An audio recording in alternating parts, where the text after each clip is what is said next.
Well, hello. Welcome back to my channel. This feels so weird to be doing right now. I haven't recorded a video in I don't even know how long. I don't know how long it's been since I've sat in front of a camera. I like to take my camera out on adventures and vlog it, and then I tend to just hold on to the footage and never edit it. Over the last 4 or 5 months, I have gained so many subscribers, and I'm really grateful. I don't know why I got all of these subscribers, because I haven't been active on here, but something in my content made you all want to be here. So firstly, I want to say thank you, because had you not subscribed to me, I probably wouldn't feel the desire right now to be sitting in front of the camera talking to you. I feel like my content that I've put out has been a highlight reel of all of the fun, crazy things that I do. And while my life is made up of a lot of those things, I think it's pretty inaccurate to pretend like that's all that happens in life. You know, for a while I thought, you know, this is just what people want to see. But I think the reality is people want to see real life. People want to see the good and the bad, because nobody's life is a travel vlog all the time. And if it is, then they're really rich. I've been holding on to a lot of footage, specifically one video that I have been working on for so long. It is our Vegas video. We went to Vegas for 5 days for our 3-year anniversary back in August, and I still have yet to finish editing it. The truth is, I've been going through a lot in my personal life, like mental health wise, that anytime I pick up my computer to edit, it just doesn't feel right to be watching videos of me partying and having fun and laughing and traveling when, you know, that morning I couldn't even get out of bed. I guess what I'm doing right now is introducing a new side to my channel. I want to share the hard days as well, because it's not realistic to just constantly have good things happening, especially going through a pandemic and all of the loss that people have experienced, that we have experienced this last year or two.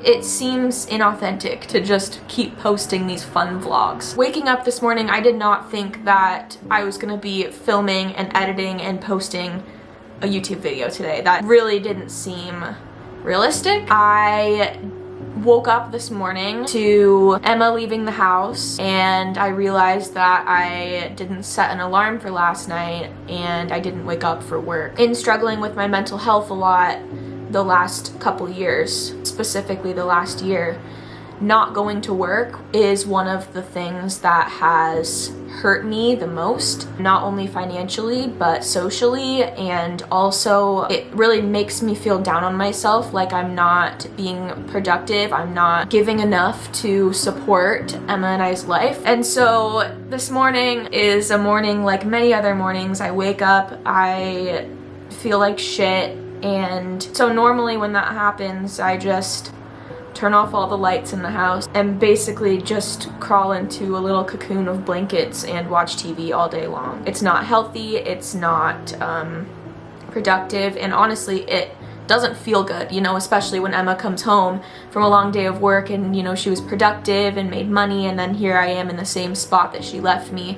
It doesn't feel good. And so today I woke up and I kind of felt this inclination to write. If you are new here or you don't know me personally, I graduated with a degree in creative writing and English. So my outlet has always been writing, specifically writing poetry. I kind of let that go in the last year. I stopped writing. I kind of turned to other things, and I really just struggled silently without being able to get my thoughts out. So this morning I decided, instead of doing my normal thing, instead of sleeping and lounging all day, I was going to write. And I turned on my playlist that I always play when I write, when I used to write, and all of a sudden the words just started flowing. I filled up 3 pages of just writing, and I went back and read it out loud, because that's what I always do with my poems. And it was dark.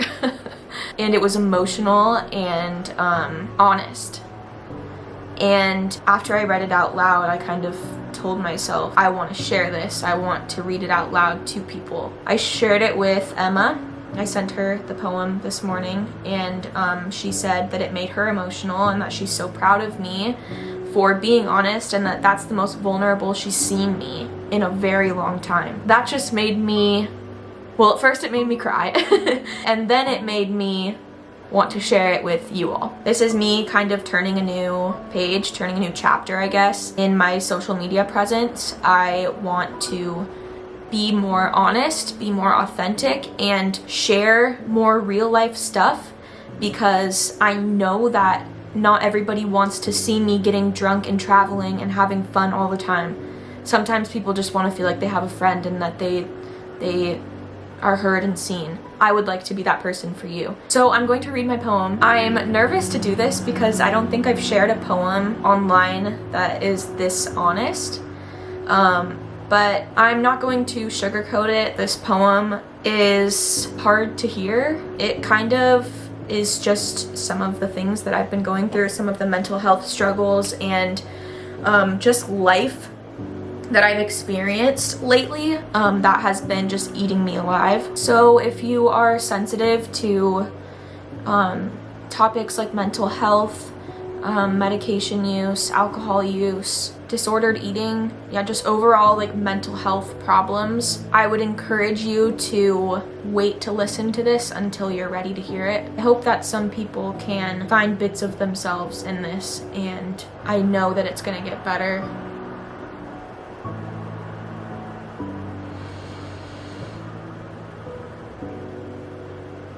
I'm telling myself that every day. I know it will. I believe that it will. I guess being honest and vulnerable is the first step to healing. All right, let's just get to it. I think I've been rambling because I'm nervous to read this. Okay, this is my poem. It's untitled, you know, like I said, I just wrote it this morning. Yeah, okay, get to it. Here we go. I'm reading my poem. Lexapro and alcohol created... Sorry, I don't have an answer for that. The first word of this poem is Lexapro, and every time I would try to start reading it, the Alexa would go off. So I just had to get up and turn it off, but I am going to read it now. Lexapro and alcohol created the stretch marks on my waist, tummy, thighs.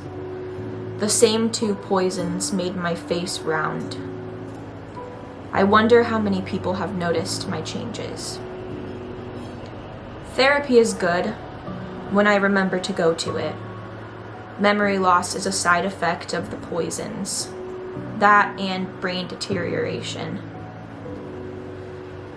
I somehow avoided the worldwide pandemic while creating one of my own, just for me.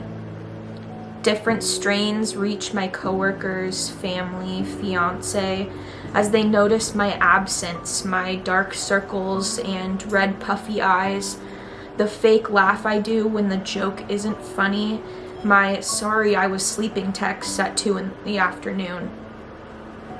The Wellbutrin helped with all those strains, another poison to chug down with my morning coffee I never finish. That poison makes me forget to eat, which isn't the worst thing considering the stretch marks and round face. But then I get shaky. I remember that mindset could stack another disorder to the list, so I eat anyways. The blackout at my favorite bar made it my last time there. I withdrew my last $80 from the ATM, said I'd use it as a tip for my favorite piano player. My fiance stuffed it in my wallet and carried me out the front door, said, "Sorry" to the bartenders, her last words in my favorite bar. I shoved that 80 into a slot machine's mouth and prayed for a miracle. I walked out with $600, and now my family will get Christmas presents this year.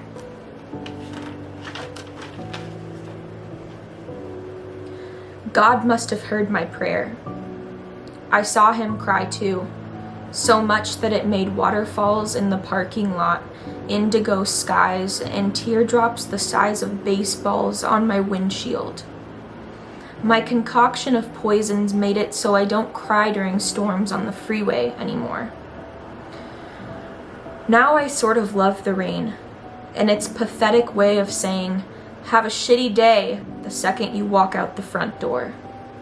Thanks, you too, I say back, as God's teardrops and mine mix together as one and crash into the river at my feet. Today I think I'll jump in the puddles God and I created, in my whitest shoes.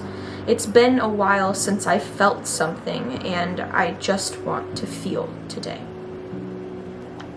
Whew. Okay, that was my poem. I'm gonna leave it up to interpretation. I don't feel like explaining the words. But what I do want to say is that I don't want anyone to worry about me. I am actually doing quite well, a lot better than I have been. I just have bad days sometimes, and it's kind of hard to remember when you start to have a bad day that it will get better eventually. Sometimes it just feels like your life is just a constant state of doom. And that's what depression is. And I'm lucky enough to be able to have found a doctor and a therapist and medication that is working for me. And, you know, slowly but surely I am getting better. Please don't worry about me. I have amazing, amazing people in my life. I just wanted to share this because I know that I'm not the only one. And if you are struggling, I heard this quote one time. I was in a grocery store and I read it on the cashier's arm. It was a tattoo, and it said, "It can't rain all the time."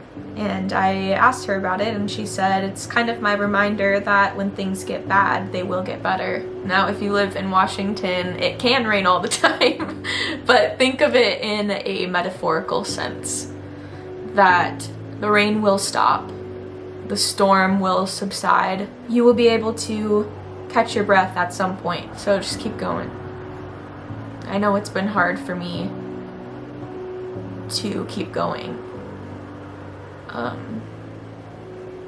But every time that I have a good day, I'm reminded why I didn't stop. Ugh. Okay, anyways, I'm excited to get this out to you all, and thank you for being here. Thank you for supporting my channel, for supporting me, for sending me love, and continuing to watch my content, to encourage me. I feel so blessed by the little community that we are creating here, and I can't wait to see where it goes. So cheers to a new side of this channel, a new side of me, a more vulnerable side, a more authentic side. Because it's always there, I just kept it hidden, so now it's out there for all of you. Okay, that's all. Thank you for being here, and sorry it's so loud, I live on a busy street. I'll see you all next time. Bye.